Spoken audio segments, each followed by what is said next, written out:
자, 해리스가 굉장히 빠르게 지금 민주당 내부를 수습해서 별도의 경선이라고 할 것도 없이 사실상 벌써 민주당의 주지사 그리고 상하원 의원 다수를 확보를 했습니다. 주지사는 거의 전원 지지를 확보했고요. 상하원도 거의 대부분의 지지를 확보해 가고 있고, 그 여론조사상의 대의원들의 의향에서도 과반수 이상을 확보했습니다. 그래서 해리스가 경선 방식이 아닌 그냥 인기투표 형태로 민주당 후보를 굳힐 거라고 보이는데요.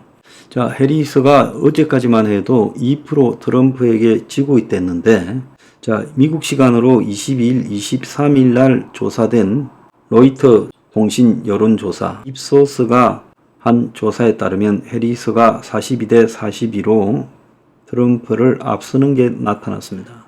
일주일 전에 로이터 조사에서는 해리스가 동률이었어요. 그런데 바이든이 물러나고 해리스가 사실상 후보로 확정되면서 해리스가 트럼프를 앞서고 있어요.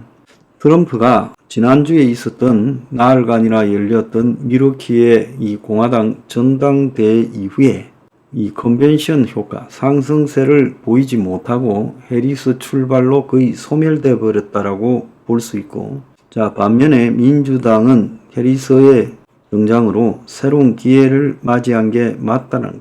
자, 그러면 이 대목에 있어서 한국은 이 부분을 어떻게 바라봐야 하나? 최근에 많은 한국 언론들이 마치 객관적으로 중계하듯이 이 문제를 보고 있고, 또 많은 교민들이 해리스가 흑인 인도계고 여성이다라는 부분으로 비하하는 듯한 이런 의식을 가지고 있는 것들로 보이는데요.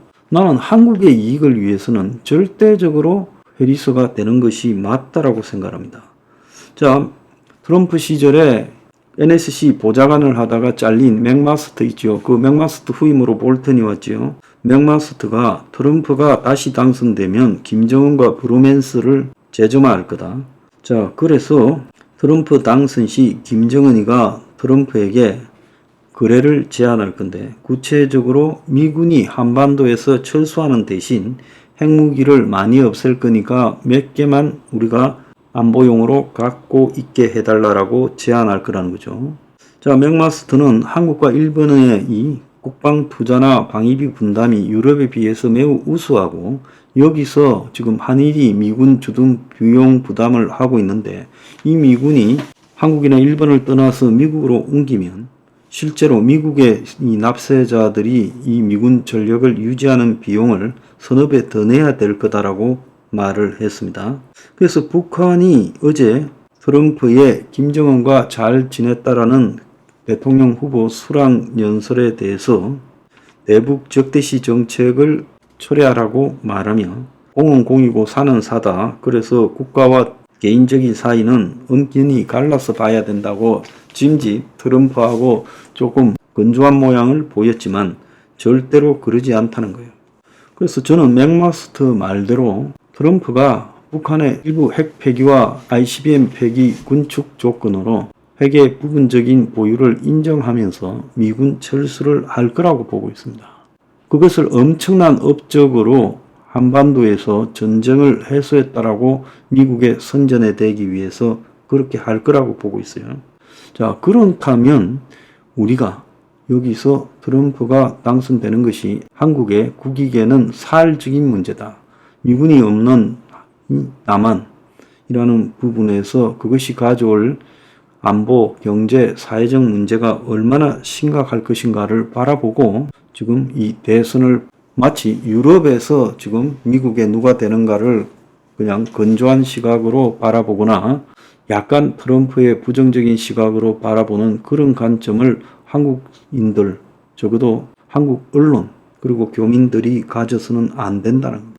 저는 개인적으로 트럼프고 해리스고 제가 만나본 적도 없고 만날 일도 없겠지만은, 여기서 중요한 것은 한국의 객관적인 국익에 지금 트럼프는 안 된다라는 입장을 가지고 있어요. 그래서 그렇다면 트럼프가 안 되려면 해리스가 될 수밖에 없다라는 것에 도달할 수밖에 없어요. 자, 점점 아마 제가 봤을 때 한국의 일부 숙골들 같은 시각이나 또 이 숙골 보수나 숙골 좌파적 시각에서 보면 해리스가 못마땅하겠죠. 대북 정책에도 바이든의 정책을 고수하고 있고, 그래서 그들이 트럼프가 되기를 바라는 입장에서 해리스의 부정적인 측면을 갖다가 이야기할지 모르겠지만은, 이제 만 59세 64년생인 해리스와 78세인 트럼프 간의 고령 리스크에 대해서 이제 트럼프가 바이든에게 제기했던 고령 리스크가 전부 자신에게 돌아가고 있다는 거예요. 자, 이 조사에서 무소속 후보 케네디까지 포함해서 다자 가상 대결에서도 해리스 42, 오히려 트럼프는 38이 나왔어요. 지금 로버트 케네디 주니어가 8%의 지지를 받고 있다는 거예요. 그래서 트럼프는 로버트 케네디 주니어를 잡으려고 지금 혈안이 되어 있습니다.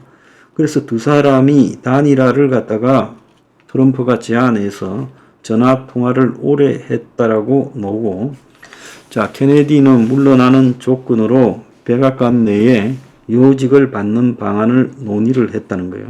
그래서 합의는 아직 하지 못했다는 거예요. 자, 이 두 사람 사이에 중재를 한 사람이 지금 전 폭스 뉴스 앵커 터커 칼슨이에요. 미국의 보수적 성향의 앵커로 유명하지요.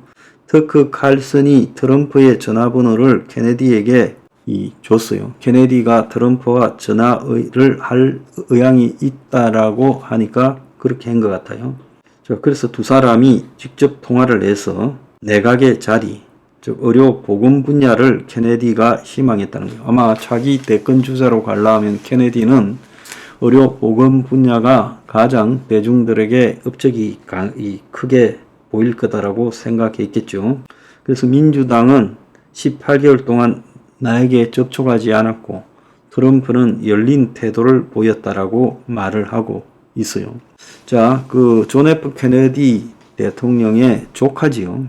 그래서 이 케네디 주니어는 지금까지 다자 대결에서 5에서 15% 지지율을 기록했는데, 자, 근데 케네디가 바이든 지지율만 잠식한 게 아니라 색깔이 어떤 거는 좀 우측이고 어떤 건 좌측이고 좀 혼재되어 있어요.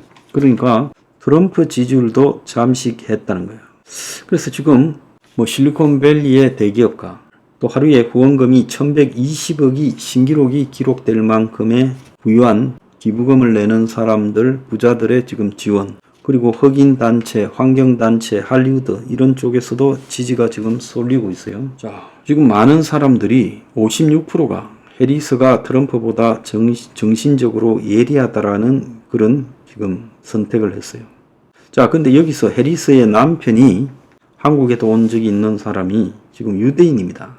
그래서 월가 자본이 유대인인 해리스 남편 쪽으로 통해서 지금 쏠리고 있는 모습도 보여요.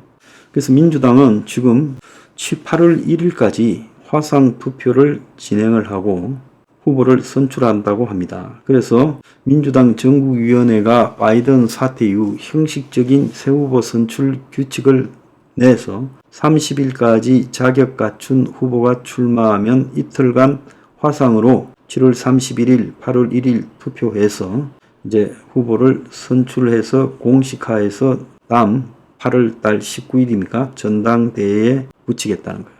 자, 여러 가지로 한국은 좀 죽다가 그래도 숨을 조금 돌릴 여지가 생겼다. 저는 그렇게 보고 있습니다. 이 사태를 바라보는 시각에요. 미국 백인들이 가진 편견을 가지고 이 대선을 남일 보듯이 볼 게 아니라 우리 시각으로 이 대선을 어떻게 해석할 건지 그게 최우선이라고 봅니다. 정신들 좀 챙기기 바랍니다.